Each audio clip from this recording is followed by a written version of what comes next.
Eh bien, salut les sportifs, aujourd'hui on se retrouve pour une nouvelle vidéo où on va parler des infos mercato du cyclisme. Aujourd'hui, il y a des grands noms, je vous laisse avec la vidéo.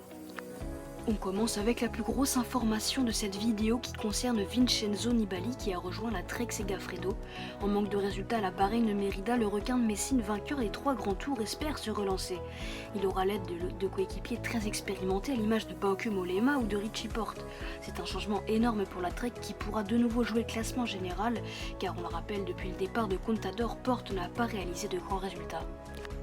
On continue du côté français avec le transfert de Guillaume Martin vers la team Cofidis. L'ancien leader de la Wanty Groupe Gobert a signé pour 2 ans en faveur de la formation de Cédric Vasseur.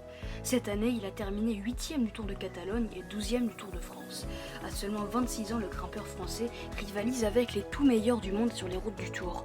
Chez Cofidis, il espère encore progresser et pourquoi pas faire des grands résultats sur les grands tours. L'autre gros transfert de cette vidéo concerne l'ancien leader de la Deceuninck Quick-Step, Enric Mas. En effet, le grimpeur espagnol de 24 ans a rejoint les rangs de la formation Movistar où il sera nommé leader. Après le départ de Mikel Landa pour la Bahreïn Merida et la probable arrivée de Quintana chez Arkea Samsic, cela laisse de la place à Mas pour s'exprimer. À la Quick-Step, la formation privilégiait les sprints avec Gaviria puis Viviani, ce qui défavorisait Enric Mas. Durant sa carrière, il a gagné une étape sur la Vuelta et ramené le maillot blanc en terminant 2e du classement général en 2018.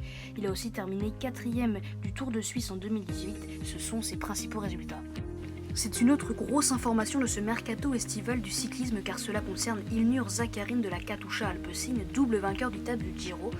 Le Russe a rejoint les rangs de la formation CCC Pro Team. Auparavant, il a gagné une étape sur le Tour de France en 2016 et un an plus tard, un podium sur le Tour d'Espagne. Ce transfert est une très bonne chose pour l'équipe américaine car elle n'avait aucun coureur capable de viser un podium sur les grands tours, chose qu'Ilnur Zakarin sait très bien faire. On enchaîne avec des plus petites informations maintenant. Davide Martinelli, qui était à la Deceuninck Quick-Step, a signé avec la Astana. L'Italien a remporté la première étape du Tour de Pologne 2016 et la 2e étape du Tour de la Provence également en 2016. On repart du côté de la Cofidis qui a recruté l'Italien Simone Consoni de la Team UAE pour les 2 prochaines saisons. Il a participé en 2018 à la Vuelta et en 2019 au Giro. Cette même année, il a terminé 2e du Tour de Limbourg. En 2018, Consoni a remporté la première étape du Tour de Slovénie. Toujours chez une formation française, le coureur allemand Nico Denz de l'AG2R La Mondiale portera les couleurs de la Sunweb à partir de la saison prochaine.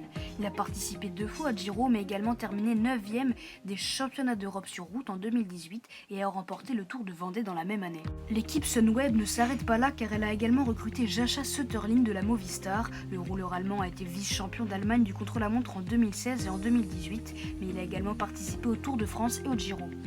Et donc voilà, c'est tout pour ces infos mercato du cyclisme, j'espère que ça vous a plu. Dites-moi en commentaire ce que vous pensez de toutes ces infos. Sur ce, à bientôt pour une nouvelle vidéo mercato.